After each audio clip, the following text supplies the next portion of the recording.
program. Now, I would like to invite Professor Rajiv Kumar, convener and the head of the department, for the welcome of Professor C.K. Jaggi, sir. Over to you, sir. Good afternoon, sir. Professor Jaggi, you're on board. Professor Jaggi. Sir. Good afternoon, sir. Sir, namaskar. Namaskar, sir. Namaskar. So, welcome to this online FDP. It's my privilege to introduce you, sir, to the participants. Our expert speaker, Professor C.K. Jaggi, is a professor and former head department of OR, Operations Search, in the University of Delhi. He has a vast experience of teaching and research, and more than 150 publication is in his credit. More than 17 PhD students and 26 MPhil students under her supervision, had got awarded. He's a very good Google citation index, H index 27 and I index 54. He's a senior editor of Search journal, which is a well-known journal.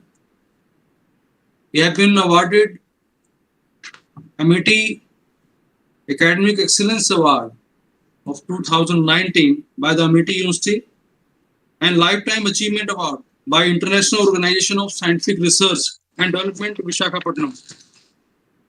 He was honored with the International Best Award in 2017 by International Science Community Association in the 7th International Conference at Bhutan.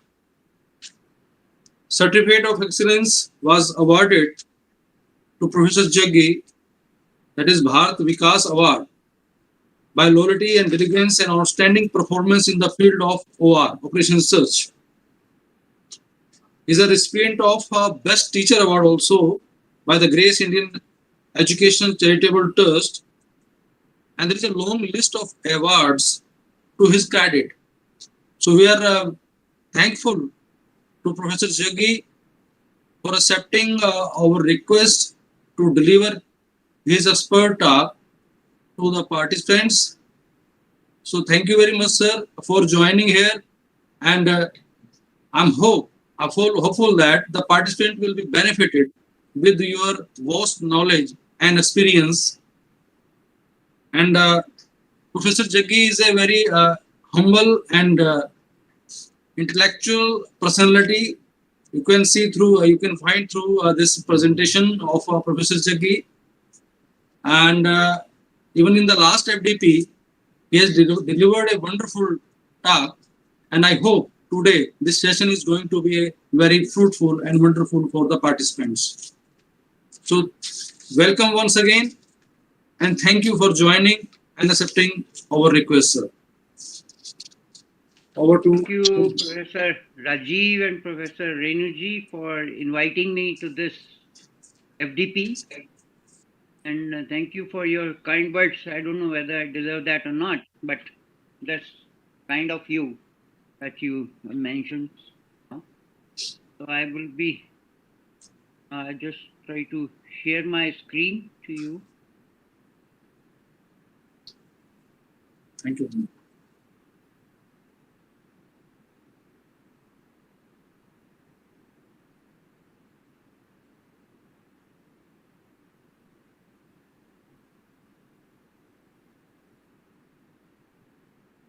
Visible? Yes, sir. Screen is visible.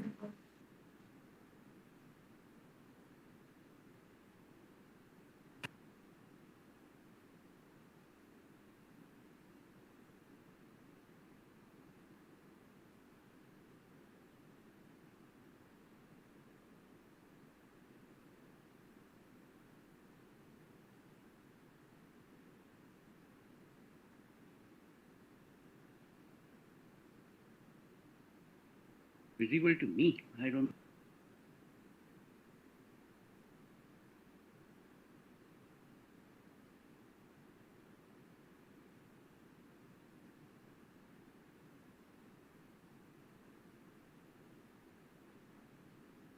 Anyway, if the screen is visible, that I think I should start with the reach of inventory management. Sorry to interrupt you, sir. Please say again with PPT. Pardon? Your screen is not visible to us. Because I'll just rejoin because I think there must be some problem. Reshare your screen.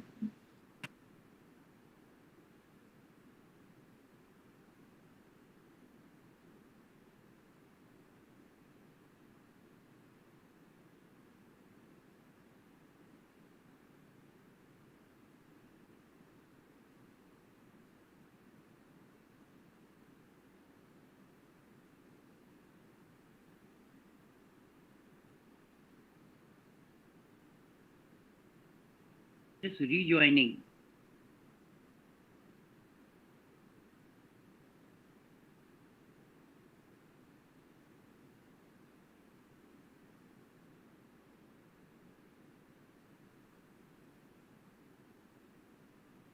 Sir, kindly share the screen and select the option screen one. After that, your screen will be visible to all of us. Is it visible now? Yes, sir, it's visible now. Thank you, and my apologies for the some problem with the. I don't know what happened. The reach of inventory management, basically, and that was the title which was given. Am I audible also? No, I suppose. Yes, sir, you are audible. Okay, thank you so much. Thank you. What is basically the inventory? Inventory, basically, we talk about the stock of material, stored capacity, etc. We just talk about, and dictionary meaning of inventory is nothing but a stock of goods, basically. And the picture shows like that. Now, the thing is, what the inventory we define, or Fred Huntsman has defined the inventory as an ideal resource of any kind, provided that such resource has got some economic value. Now, inventory is one of the most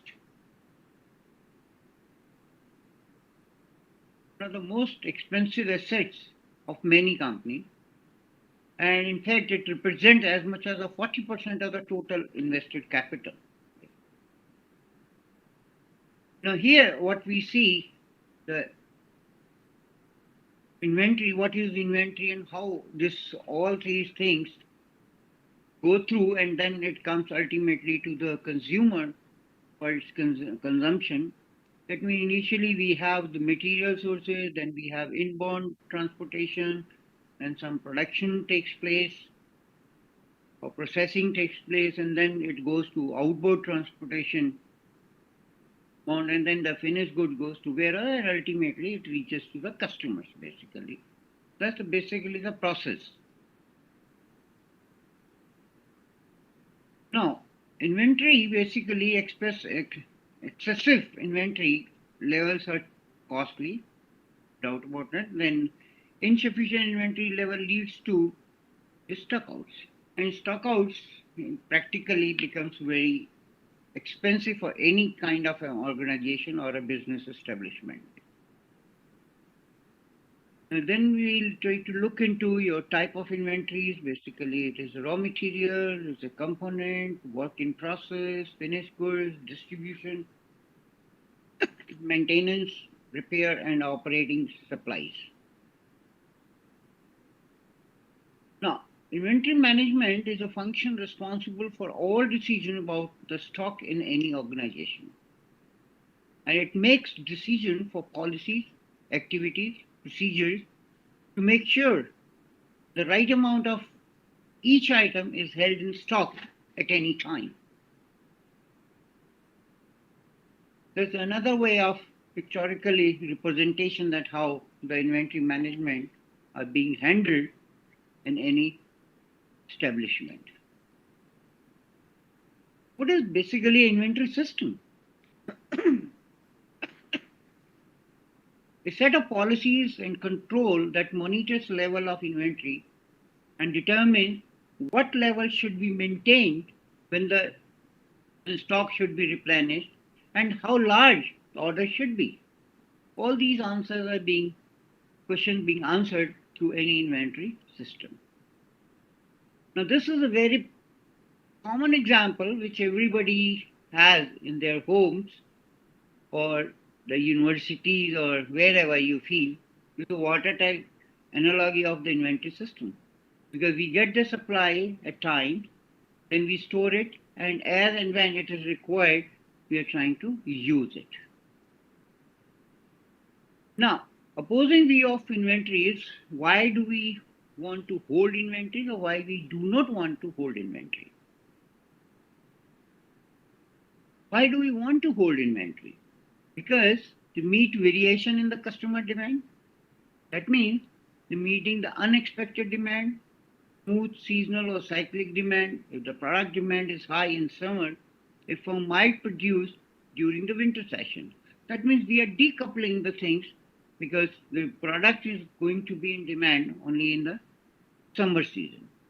Then we have pricing related, that means your temporary price discount, hedge against the price changes and inflation, and we take advantage of quantity discount and so on. Then we have a process and surprises. That means internally is upsets if the part of our own process. External when there is a delay in incoming goods. And then secondly, it is the transit time. Why we do not want to hold inventory? The carrying cost. Naturally, financially, calculably, takes up valuable factory space, especially in the in-process inventory. Inventory deteriorates, becomes obsolete, lost, stolen, etc. Inventory covers up the problems that are the best exposed and solved. क्या किया Reasons नहीं not आया to नहीं hold inventory. आसपास And I request you please be on mute. It is reason not hold inventory, that is raw material and finished good. If you are not having, then the sea, there are a lot many problems there under the sea. That means they are not coming up. And this could be a poor scheduling, machine breakdown, quality problem, long transportation, long setup, and so on. There could be many problems which are under the sea, which are not coming up, and we are not able to see that. Now, slowly, when we just trying to look at it, these are the problems which we trying to look into, the inventory heights problem, that is a lengthy setup,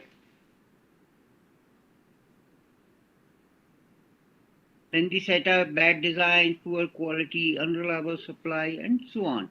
There could be, these are the problems which are hidden under this. Now, remove sources of problem and you end the process. That means poor quality, lengthy setups, but slowly, if you take care of all these things, then there will be a smooth functioning of any organization with respect to the inventory management, basically. Inventory planning and control, that is for maintaining the right balance between the high and low inventories, is basically our objective is to minimize the cost. That means planning on what inventory to stock and how to acquire it, forecasting per product demand, controlling inventory level. Then we also get the feedback measurements to revise plans or to forecast and so on in order to have a better inventory system in place. The inventory position in the supply chain, basically raw material, this is a basically supply chain, the raw material, then you have a work in process, then you have finished goods, and finished goods goes into the field, that means for the ultimate consumption of for the consumer. That is what it is being.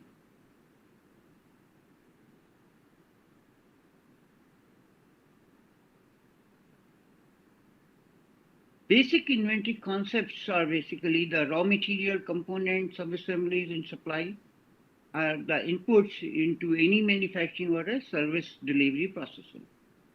Work in process inventory consists of partially finished products in various stages of completion and are awaiting further processing.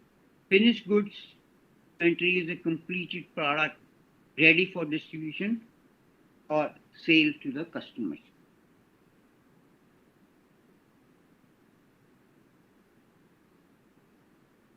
Basic inventory concept, because this is the cycle inventory, that means what is in the inventory that results from purchasing or producing large lot then are needed for immediate consumption or sale. Then we also talk about the safety stock. That is basically we are keeping some additional inventory in order to meet the unexpected demand that is required to the inventory.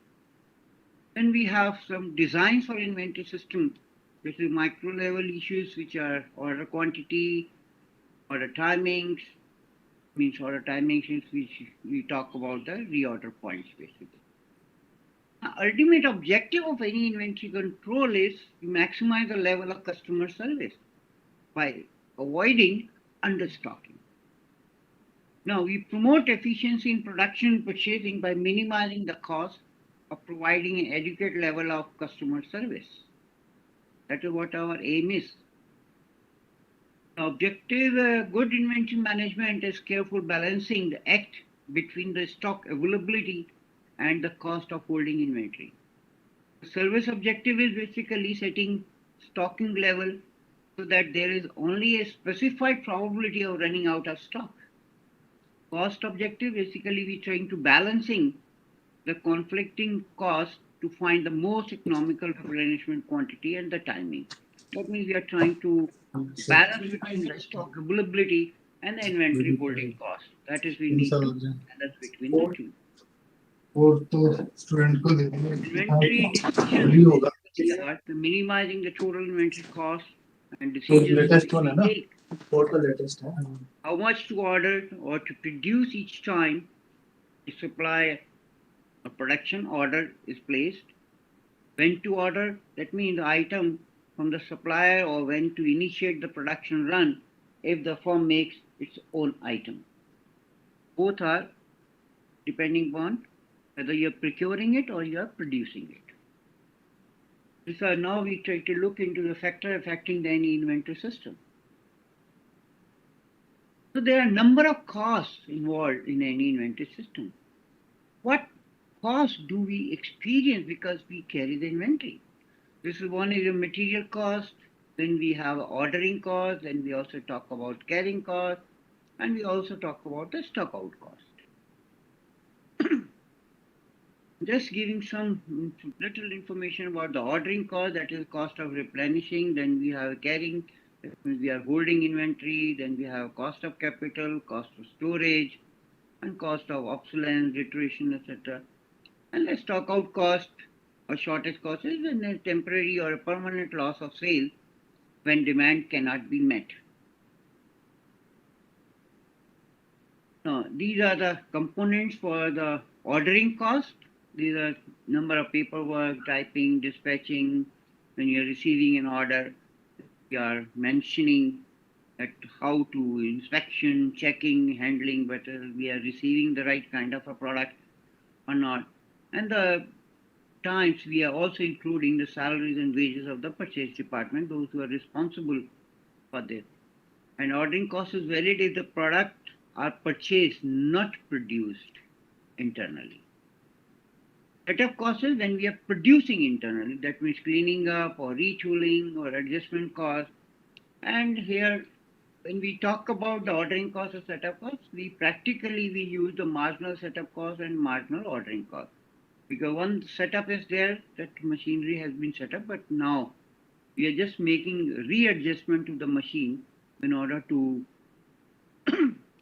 start with the new job if we are producing. Carrying cost, as I said, this is cost of capital or interest on the capital. You have insurance, salary, storage cost, that means the cost of the warehouse, the rent. All these costs included in the carrying cost. Now we come to the out of stock cost, that's a lost sales or back order cost. The stock out is the inability to satisfy the demand for an item when a stock out happens for an item, either back order or a loss sale. A back order occurs when a customer is willing to wait for an item, and loss sale occurs when customer is not willing to wait for this item and he purchases from somewhere else. Whenever we talk about the loss sale, these are when we are not able to fulfill this, we are not losing the current profit on that product, but we are also losing the goodwill. And goodwill is an unquantifiable loss. And that any firm or every firm must take it seriously because that gives a very bad word of mouth. And that has a very serious consequences on any kind of a business. Now let us look into the structure of the inventory. Basically, this is nature of demand, the number of items, nature of item, these are perishable or non-perishable items. Then we have a number of time periods in the planning order, maybe finite, maybe infinite. Then we have a talk about the lead time, and maybe deterministic or maybe random. Then we have number of supply excellence. Then inventory control system may be a continuous or a periodic review, periodic system.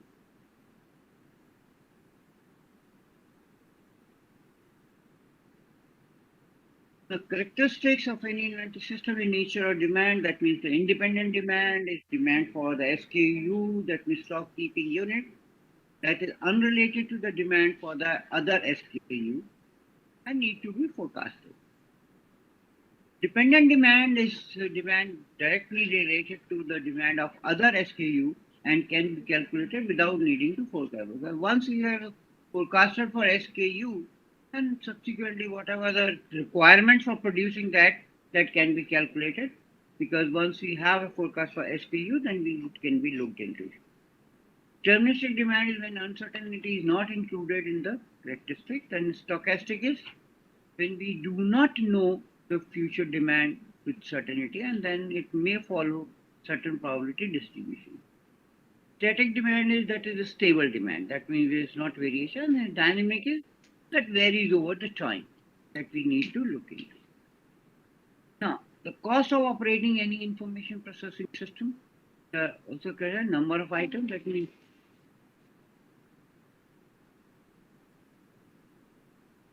each item is identified by its stock keeping unit, SKU, and SKU is a single item or asset stored at a particular location. Then nature is, as already said, perishable or non-perishable item. The number of periods that we have, lead time is basically the time lapse between the placing an order and actually receiving the order. And we have a number of stages, that is a single stage or a multi-stage inventory system. And stock out is the inability to satisfy the demand that I've already said. The back order is one is willing, lost is when he is not willing to wait for it. Continuous is basically a fixed order quantity. Here, whenever we are doing a continuous inventory system, that means constant amount is ordered when the inventory declines to a predetermined level, that we call it as a reorder level or predetermined level. Whereas in the periodic system, this time period is fixed and the order placed for a variable amount. That means every fixed time interval, maybe month, maybe week, maybe day, then you have to order accordingly, but there is a variation in the order quantity. Now, before we get into any inventory system, we need to look at that how do we classify them? Because at times, all the items may not be of equal importance. So there are certain selective control techniques, which we call it as ABC analysis, VED. Now, ABC, basically we call it as always better control. And VED is your vital, essential, and desirable. SDE is for the availability, that is scarce item, difficult item, easily available. Then we have HML, high cost item, medium cost, and low cost item. FNS is fast moving, slow moving, and non-moving item. That means that depends on the consumption rate.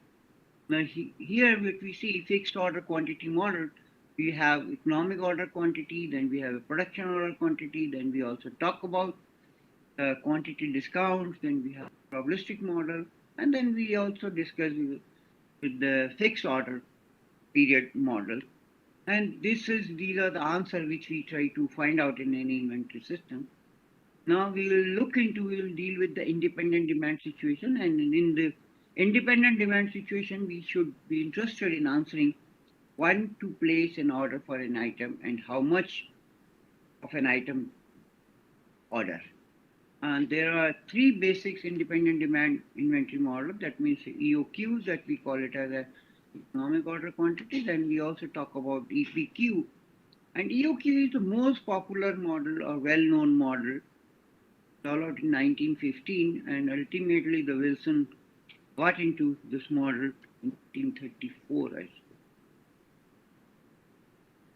suppose. H.M. Wilson was the one who developed along with the Harris, but both of them were not able to use, but ultimately the Wilson showed the application of this model, and that's why this EOQ model is also known after the Wilson formula.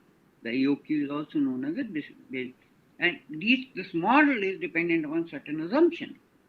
Assumptions basically we try to look into any model which we develop that has certain assumptions, then only we can build upon this. Now we say the demand is known and constant, or we say demand is known with certainty and it is uniform. Why we call this? Because we assume in this model the demand is coming at every time per unit time in the same quantity. That is why we call it as a uniform. Lead time is known and constant, and initially in modeling we take the lead time as a negligible, and ultimately when we are trying to look into the reorder level, then lead time comes and plays its role. Receipt of inventory is instantaneous. That means we say the supply is infinite or supply is instantaneous. That means when it's practically when we say the supply is instantaneous or infinite, then the question comes, how is it possible? When we defend this assumption of supply is instantaneous or infinite as the product we say the under consideration is available in open market in abundance, because we are not the only one using that product. Anybody is free to buy that product. Then we say the quantity discounts are not available, because ultimately when we say the quantity discounts are available, the formulation of the model changes, and accordingly you have to reframe your algorithm for finding out the best possible quantity to be ordered when your quantity discounts are being. The variable costs are limited to the ordering cost and carrying cost. We call it as the inventory carrying cost, we call it as the inventory holding cost, inventory storage cost. They're synonyms of the same. If orders are placed at the right time, the stockouts are avoided. Or in other words, we say the stockouts are not allowed. The production is instantaneous, that means there is no capacity constraint, because we have already assumed the supply is instantaneous, that means production is infinite. That means product is available in open market. The delivery is immediate, that we have already looked into, that lead time is negligible. The demand we said is known with certainty and it is uniform. That is being said like that demand is constant over time. That means if we have a 365 units demand for a year, that means we assume the 1 unit is demanded at a time. That means daily 1 unit is demanded. Production run includes the constant setup cost. That setup cost and ordering costs are usually independent of size of order and the size of setup. Setup means how many units we are going to produce in one setup. That is independent. Product can be analyzed singly. That means either there is a single product or condition exists that ensure the repairability of that product. Now, just we are trying to find out the optimum order quantity in this first model that we call it as the EOQ model. Q, we say the order quantity, and when we put star, that means when we say it the optimum order quantity of the EOQ. Lambda we assume to be a demand rate per unit time, and the ordering cost is A, that is per order, and holding cost or carrying cost, storage cost, which you have used H, CH, and IC. This varies from books to books and authors to author, how they are assuming it. At times you will find it as C1 or C2 also as this inventory carrying cost or holding cost. And C we assume it to be the purchase cost, unit purchase cost. And this is the prediction of this behavior, that means how initially we have Q unit, and this Q units will deplete to zero at some rate, that is a demand rate, or we call it as a usage rate, which is known with certainty and uniform. That is why this curve coming out to be a uniform one. And that we also show that at certain level, if your lead time comes and plays its role, then we need to place an order at this point of time, and then we receive it as soon as our inventory level falls to zero.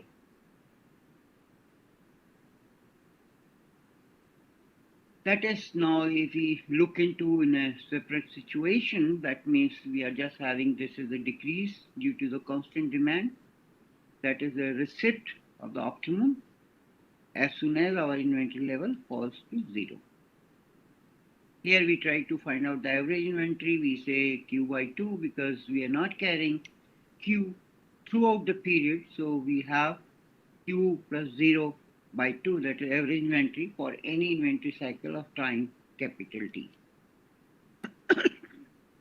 Now we just see the only ordering and carrying costs need to be minimized, and all others need to be constant. That is order cost, the carrying cost increases, ordering cost decreases since number of orders. That is basically directly proportional, and we try to look into the break-even point of these two. And that is what the carrying cost or holding cost, and this is ordering cost, and they intersect at this point, and that point is called your break-even point, because here your ordering cost and carrying cost or holding costs are same. That's what we call it, and that is where if we extend this function here, and that we draw the cost function, that comes out to be, that is what, see, that optimum order quantity, the carrying cost and holding cost, they are the same.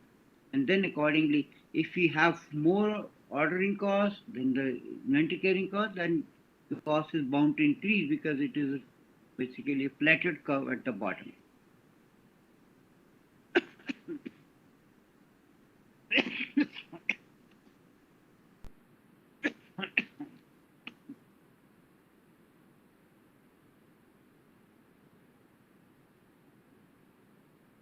Excuse me. The carrying cost can be expressed as a fixed cost, such as CHSS per unit per year, or we can have as a percentage of the unit purchase cost. Then we call it as I into C, I a percentage of the purchase cost. That means some percentage, maybe 10% or 20%, that it's like this, and then accordingly we can find like that.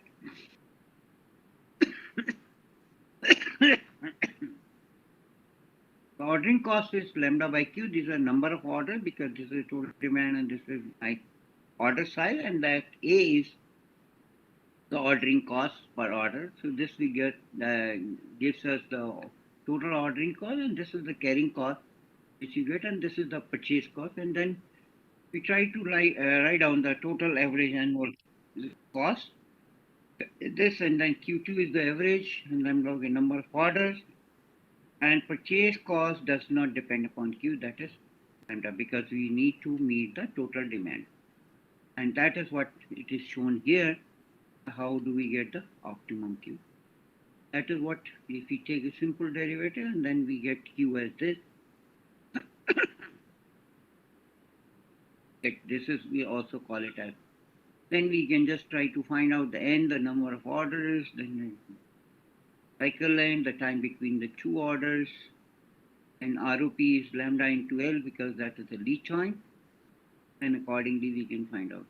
Now we try to look into when there is a finite production rate. There we assume the production rate is infinite or supply is infinite. Now we say if supply is finite, because that means we are producing the units. There we cannot consider it as a infinite because we have a restriction, and we also assume the production rate is greater than your demand rate. Here what the picture shows, that means this is your production, broken line, and this solid line is basically you're meeting the demand simultaneously. When you're producing, and since my production rate is higher than the production demand rate, so I can meet the demand.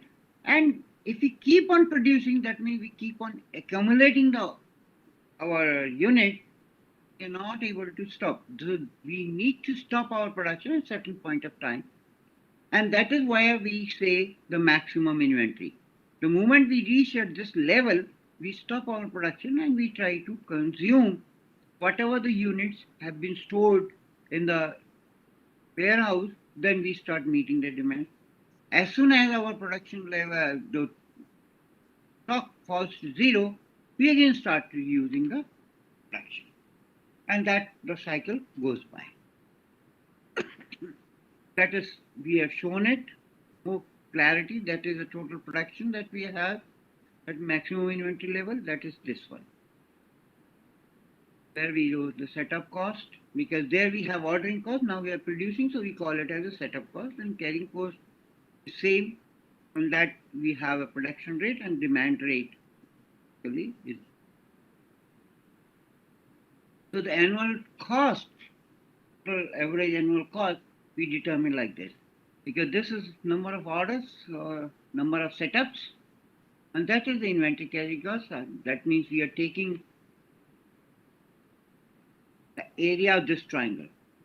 Basically, this is your MI, this is the maximum inventory, and that is Imax, and that is T. So we just take the area of this triangle, and that is 102 IC Imax by 2.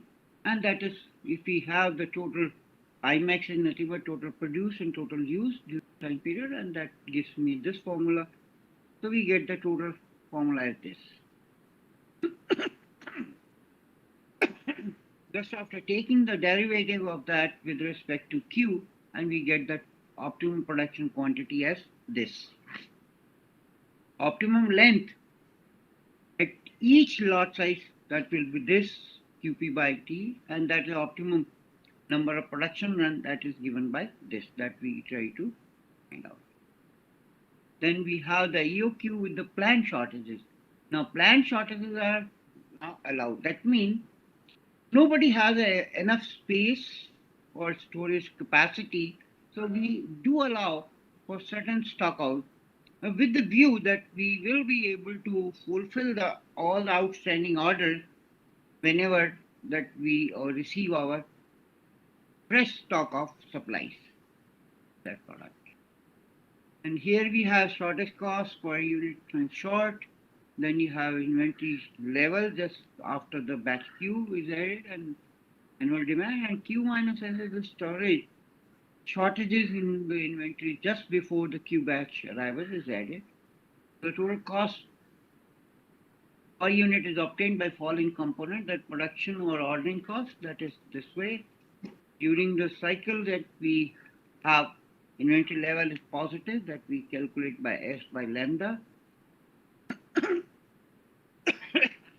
And that's where the inventory level extend down to the negative value, and that reflects the number of units the product are back ordered. That is basically your back order, because at this point of time we are finished with our stock, so we start accumulating our back order, and this is the number which we are going to have, and we stop the back order, because if we do not stop, then we will continue to have back orders and we will not be able to survive in the market. And that's the simple calculation for this. That means the inventory level that we are calculating US by 2, and this is your average inventory. Then the corresponding cost is like this per unit ton. Then we have, this is if we substitute the value, then we get this way.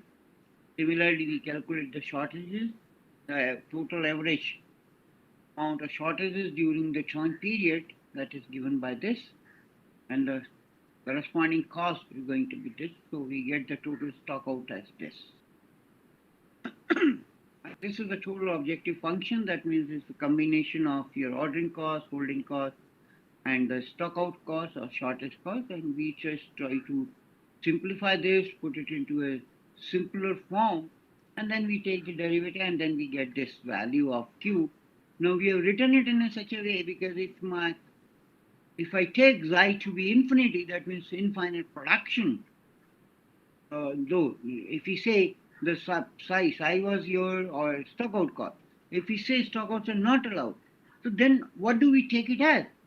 Because normally we say the stock outs are not allowed, the stock out cost is zero. No. When we say the stock outs are not allowed, that means we cannot afford to have back orders. In that situation, the stock out cost is infinite. It's very, very high. That means if I have to commute to my university daily by taxi, I cannot afford to do it so. So in that case, when I substitute this xi as infinity, so if I write this as, this becomes 1 plus IC upon xi. And xi taking infinity, so the IC upon psi becomes 0. So that again gets back to the first model of EOQ. That is where we try to look at that. That we try to look at.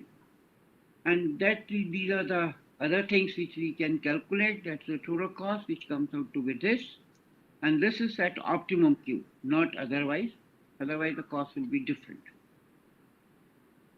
Now we try to look into inventory modeling. It's under a different scenario. That means deterioration, stock-dependent demand, media-induced demand, inflation, imperfect, trade category. There are a number of ways we can extend this model.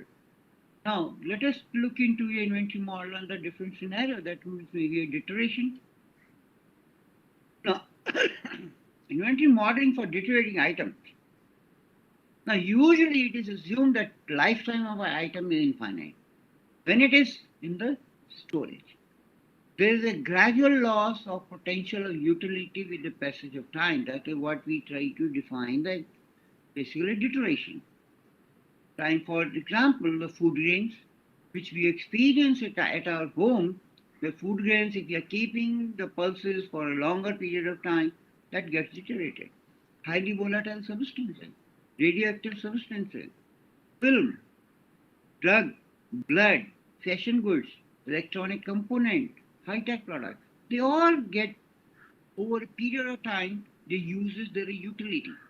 So that is why we say that we cannot assume that all the products have got an infinite lifetime. The effect of deterioration cannot be ignored in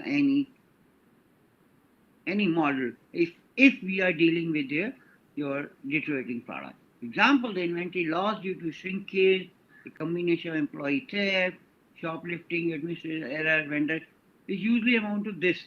These are different because shrinkages comes under this, but otherwise the employee theft, shoplifting, these are normally happens in every industry. Now, most of the existing random lifetime models consider a constant deterioration rate over time, exponential decay, such as pioneer researcher Jaggi and Schroeder, who extended the classical EOQ model by considering the combined effect of demand uses and linear decay. And that is why he explained, if we have the beginning stock, this now we are looking into only the decay at the rate of 10%. We are not incorporating the demand in this factor. Demand, decay due to demand. We are just trying to explain how the decay at the rate of 10%, how. Suppose in the beginning we have 100 units, then inventory will get at the rate of 10%, 10 units will decay or deteriorate in such a way so that we cannot sell those 10 units as an original one.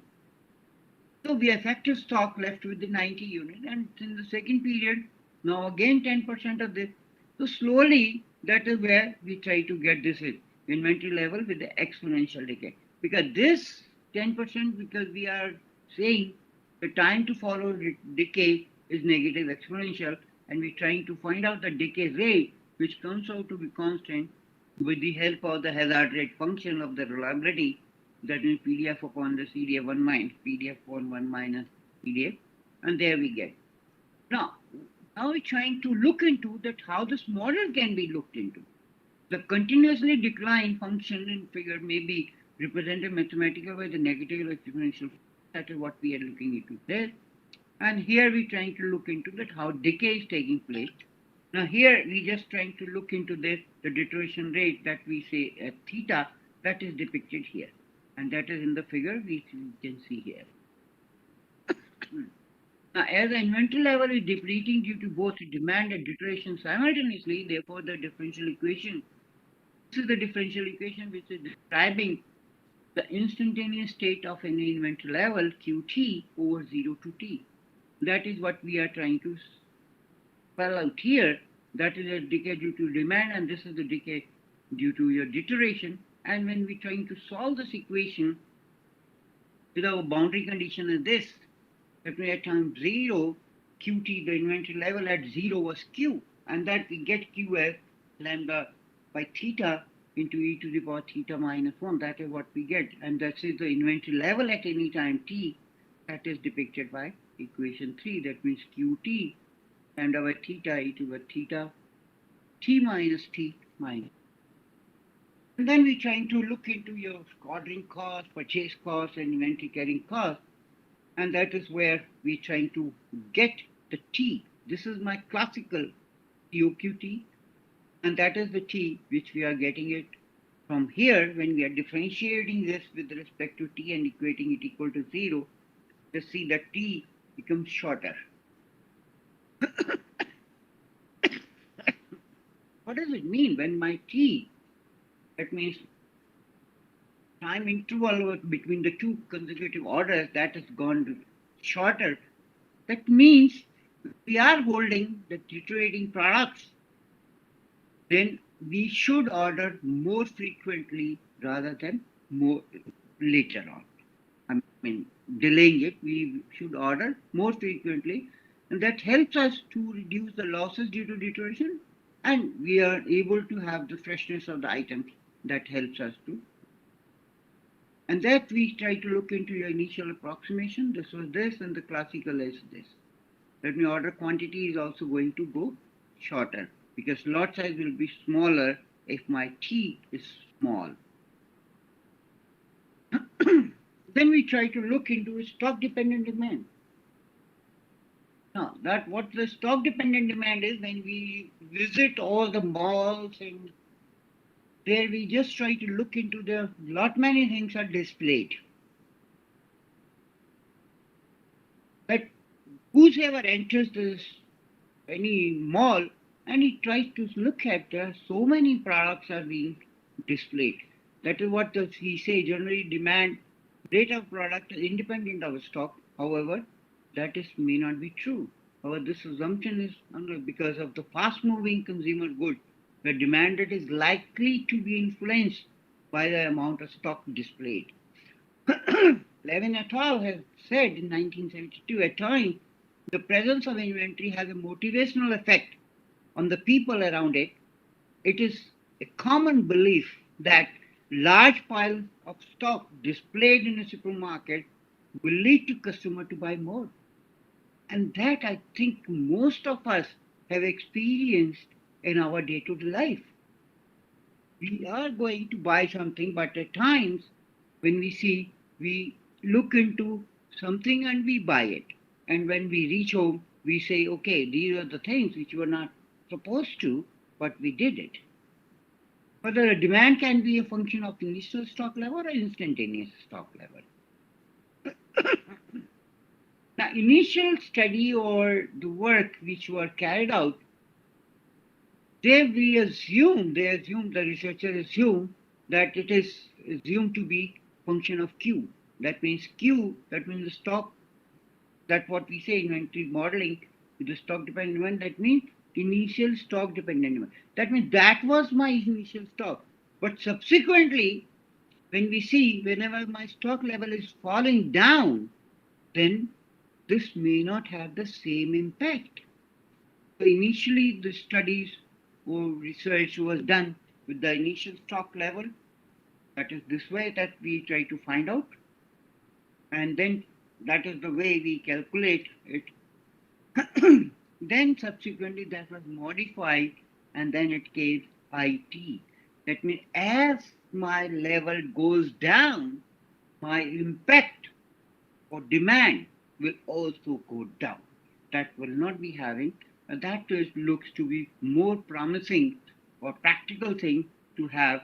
That means when your demand is dependent upon IT, not on Q.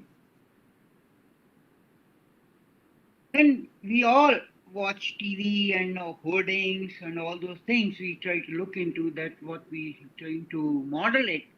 That means media-induced demand. Because whenever we are going to buy some big appliances or something like that, and maybe Aprils, we are bound to look at the ads and we try to, and we feel our mind do get influenced by the media's impact. Then, okay, this product was good in the media, so let us try to have a look at it. And subsequently, we went on to buying that product, keeping in mind that some impact is there on our mind when we are actually going to buy that product. That is inventory modeling with the media and so very practical. Like this is what I said. That it has been rightly pointed out by Kotler that there is a need for a joint marketing and production planning. But unfortunately, this area has received very little attention to modeling. Subsequently, this Kapoor and Burden, they developed a model. They've been considering a demand function depends on the number of insertion in the media, assuming that marginal effect of the advertisement on sales is proportional to the unrealized potential of the market. And they jointly optimize the number of insertion and the production lot size accordingly. They also modified the model to include frequency of insertion in different media. Initially, it was for first one media, then subsequently the model was extended for the multiple media also. And they we try to use that demand is governed by the following difference equation. That means dn plus 1 minus dn. And that is R is basically your rate of change that we were trying to look into. And this is the maximum potential of the market. And this is the existing with n number of insertions. Under this assumption, the marginal effect of the retreatment on sale is proportional to the unrealized potential of the market demand without any delay. The solution of the above difference equation under the condition when n0, dn is there. That means if we do not advertise at all, there will be some demand, and that we call it as D naught, that is the initial demand, which is not affected by any media. And we try to get this difference equation solution is this.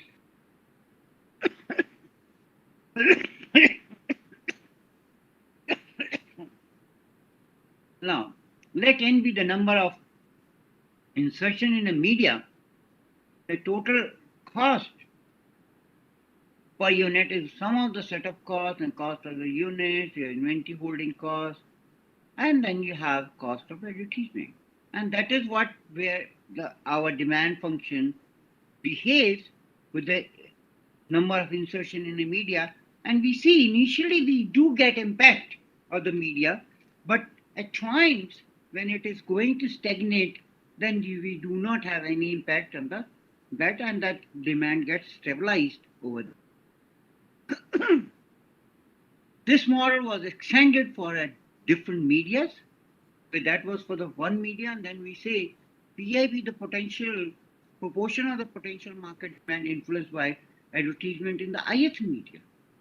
So we can write the following equation, this equation with the multiple media, and that is for the ith media, we write like this, and DI/NI is the additional sales due to the NI insertion in the ith media, and that is for N plus 1, NI plus 1 insertion, and RI is a proportional constant which may be defined as the rate at which the sales approaches the saturation level through the ith media.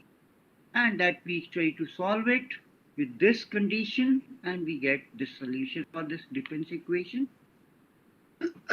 This equation, and then subsequently we follow the same process as we have done it in the previous model with the one insertion, and accordingly we try to find out the optimum number of insertion in different media. Then it comes because of the inflation. Now we all are influenced by whatever the cost of living has gone up, so as even the purchase power has also gone up, but it does have effect on inventory system. How do we look at it?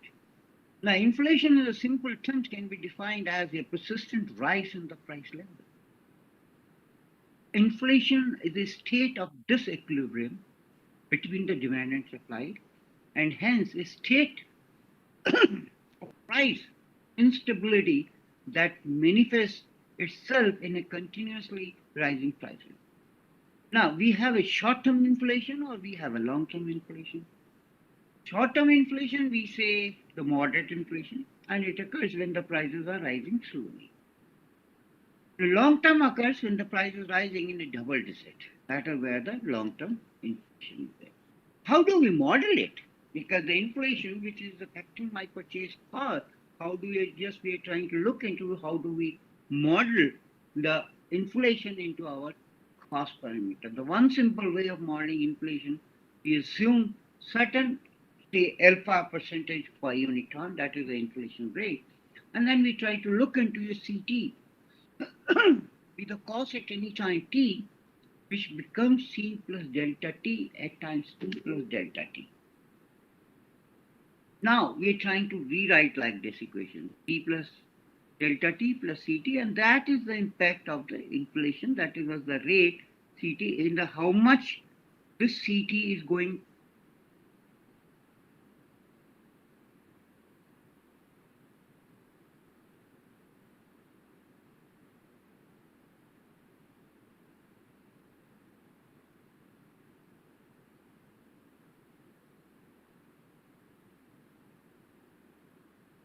Is my screen visible?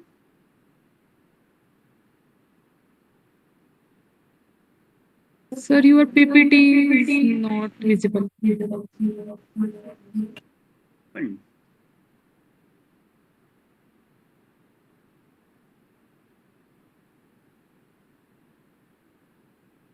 I don't know, all of a sudden what happened? Sir, again share your Share your PPT again. I'm trying to share it again, but it is not showing it. Yeah, is it visible now? Yes, sir. Yes, sir. It is visible now. Thank you, sir. I'm sorry for that.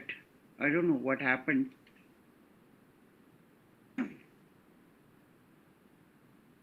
Now, Ct is the cost, right? And then we try to look into and we convert it into a delta t tending to 0. So we get this. So we going to get the Ct at this. And C0 we take it the cost at time 0. Similarly, we can go for ordering cost or unit cost, and accordingly we're trying to model it. And that's the way the ordering cost is going to behave. And that's the way we try to write for the initial, that is going to be this way, because at time 0. And subsequently, that is going to be behave like this. And then we are trying to look into that. We write the cost function for all future cash flows, and we are trying to get this. And then just see that how my T was here, my Q was here, and this is my classical. See, this becomes shorter, the Q becomes larger when the inflation is there. And this becomes again larger, T is also becomes larger. The optimum quantity under inflation is there to order more. Now, inflation and deterioration, they have got opposite impact, opposite behavior. Inflation forces you to order more, whereas deterioration forces you to order less. Now, we try to look into your imperfect items. What is imperfect? Because whenever we receive stock, we try to look into that, inspect whether all the items are imperfect or not, and may be having a defective item and so on. So we try to look into the imperfect items. Now, when we are carrying out the inspection, it could be a production stage or it could be a replenishment stage. Now, replenishment is when you are having initial inspection or we have an in process.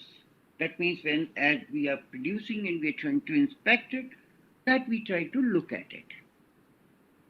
Now here, initial inspection is the whole lot goes to inspection on arrival before entering into the inventory system. After initial inspection, the effective inventory is the number of non-defective items retained to fulfill the demand, and rest of the items which are defective are returned to the supplier. The fraction of non-defective items is known and easily be estimated from the past.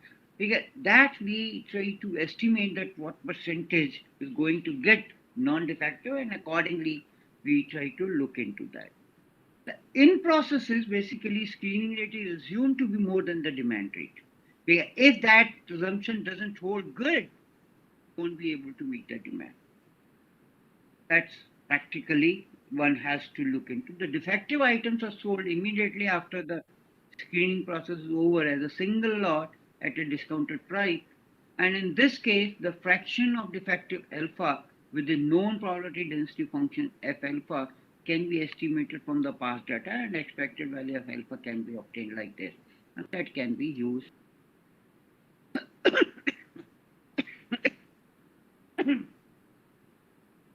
Now, these are the assumptions which we try to look into the process. Now we are getting into the model with imperfect and item and inspection. That here we are just trying to introduce the and in this model we have also introduced the fixed credit period. Now see, in the previously we have mentioned here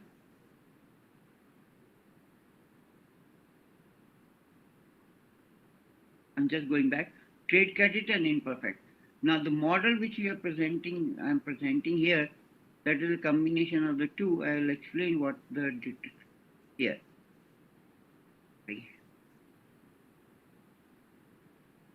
Here we have inventory level, and that we are trying to look into that inspection is being carried out, and that is basically the alpha which are defective, these are sold, and then the remaining inventory is being held in the stock to meet the demand, and then we start accumulating the back orders, and then we start doing it.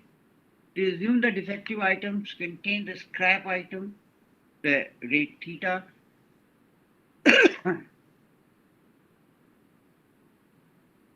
The rate of good quality items is during T2 is 1 minus alpha into lambda. A part of the good quality item meet the demand, and the remaining items used to eliminate the back orders, because if we are already having the back orders.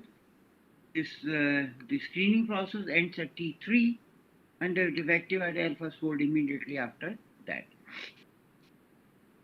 Now the retailer's profit during the cycle is, we define it like this: the sales revenue, interest earned, minus ordering cost, minus purchase cost, screening cost, holding cost, interest paid. And there we try to look into individual costs are now evaluated as they are the group together in the profit function. The total sales revenue is the revenue which we are getting it.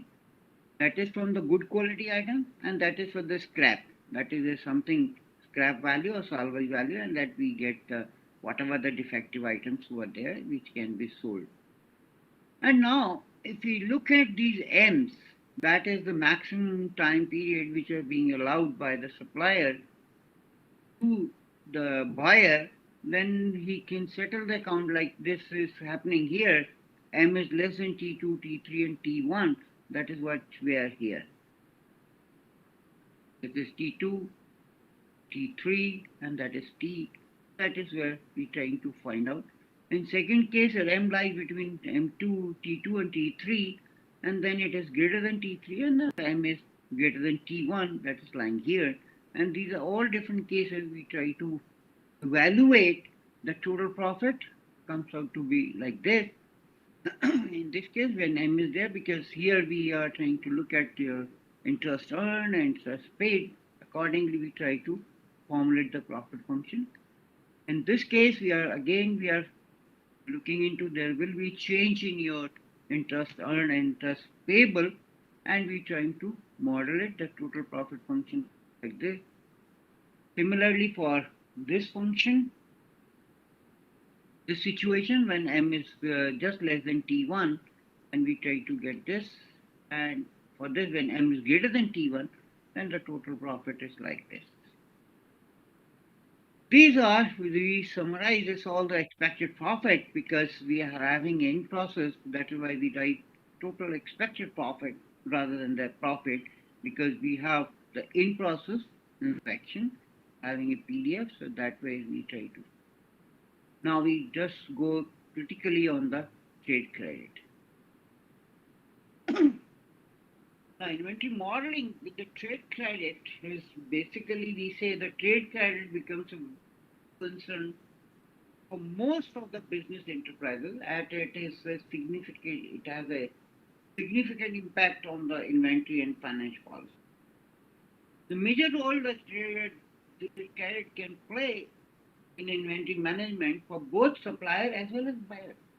It helps both of them, because buyer, when we get an incentive for delay in payment, he observes that he is ordering more, knowingly or unknowingly, that helps him better profit or minimizing the cost. We also say the trade credit is a powerful promotional tool that attracts the new customers. Consider it as an alternative incentive policy of the quantity discounts. The trade credit has important economic significance for both micro and macro level from the economic perspective. Now, inventory modeling, when we are trying to do inventory modeling with the trade credit, it reduces the capital requirement. Because you are getting all the order getting financed by the supplier, and then you don't have to pay upfront. So that makes sense, and that is why the buyer places a higher order than their usual order that we see. It is an internal arrangement between the buyer and seller, because no third party is involved. Simple and convenient method of raising the short-term finances. Credit readily available to the reputed firm, flexible source, economical than the bank loan. Now, trade credit is a credit extended to by one trader to another for purchase of goods and services. Trade credit basically facilitates the purchases of supplier without immediate payment. Credit period is a time frame between when a customer purchases a product and when the customer payment is made. Now, we have one level, two-way level, credit link demand, partial trade credit. Now, one level is, this is an arrangement between the one trader and one buyer. That means one buyer, one supplier. Or it could be manufacturer and the supplier. Two level came into existence when the buyer observed he's knowingly or unknowingly, he's ordering more. When he looked at it, that he was ordering more because of the credit period which he is getting the delayed in payment. So he tried to look into that and thought, why can't I order to get it to my subsequent buyer? So that becomes a change. Then it came into existence of the two level. Then we're trying to look into, as we have looked into media insertion demand, now we same concept we apply for the credit link demand. There we were considering the n is the number of insertion. Now we take the same difference equation as m is the time period. That means credit period given to the buyer or the subsequent downstream member. Partial trade credit is very common because whenever we have a old customers or the new customers,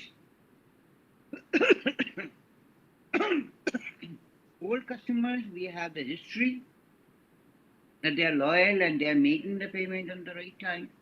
And new customers, because there is a development of the new relationship between the buyer and the vendor, so they have to say something as a partial trade credit, and you are getting, that means some down payment is required and the rest is being financed by the partial trade. Now, in one level trade credit, we have LDN, that means permissible delay in payment. Now, here, when the supplier allows a certain fixed period to the buyer for settling the account, during this period, the supplier charges no interest. But beyond this period, he charges some interest. That means this has been declared upfront. That means I'm giving you a trade credit of 15 days, that after 15 days, you have to make the payment. If you're not going to make the payment on 15 days, then I'm going to charge you that much interest, basically. Similarly, we have DD1 net D, that means, or practically we say 210 net 30. That means if you make the payment within 10 days, then you get 2% discount. Otherwise, you have 30 days to make the payment with full. Then you do not get any discount. Net D terms, that means here we quote the number of days within which the payment is due, but do not offer a discount for promote prompt payment. He doesn't give you any incentive for that. And this is basically the model formulation for the permissible delay in payment in the basic EOQ that we try to look into, and we get two cases. M can be greater than T, or M is less than T, or M is greater than T. And this is the situation because our objective function becomes your ordering cost, your inventory carrying cost, the interest payable, and interest earned. These are the only four factors or part of, and we are minimizing our cost. So accordingly, we try to look at this. Net D, so here we get, in this situation, we get this, and in this situation, we get this. And with the classical Q is like this. Now, if you compare the two, that means the order quantity as obtained generally is higher than the order quantity given by the classical.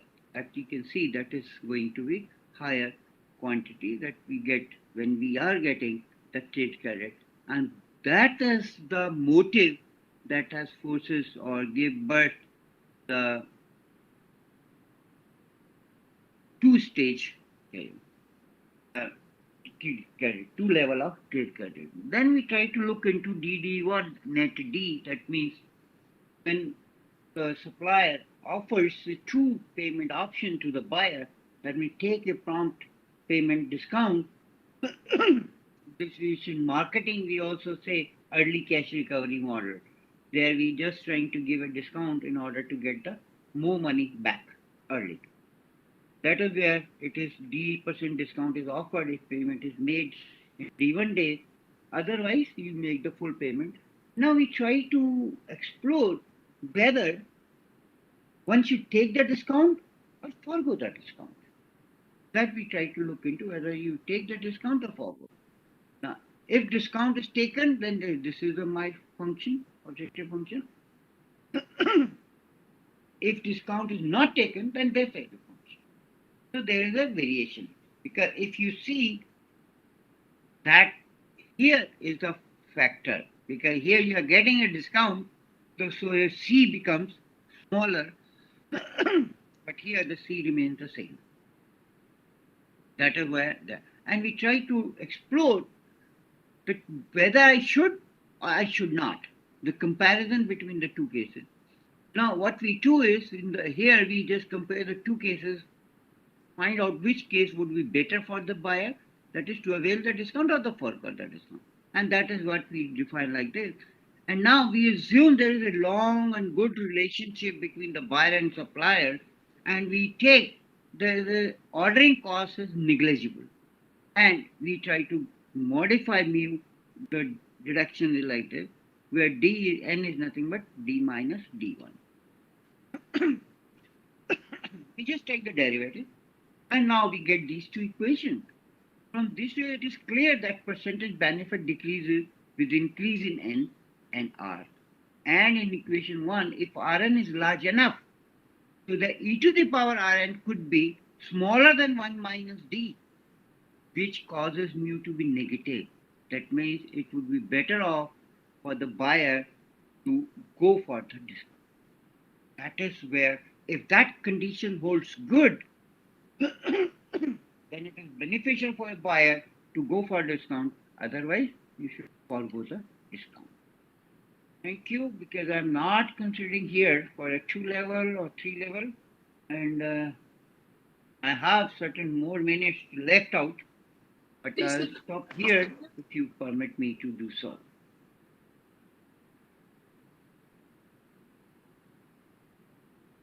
You? Any question from the participant? Yes, please.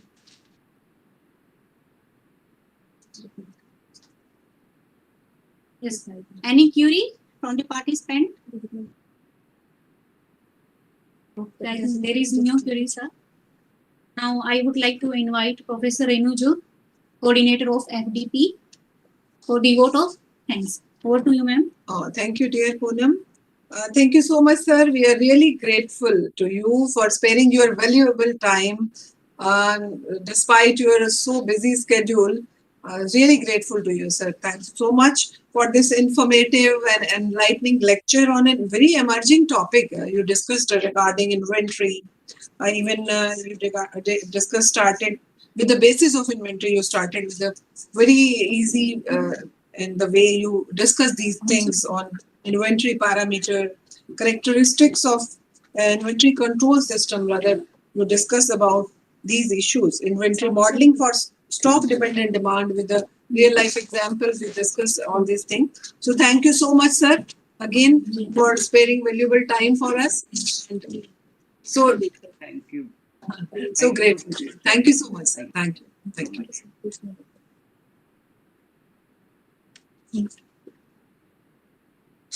Now, participant, the attendance link is available in the chat box. Please take the attendance in front of your name, and also we shared the link in WhatsApp group. We will meet again at 2:25 for the session 6. So enjoy your lunch, and then again rejoin us. Thank you.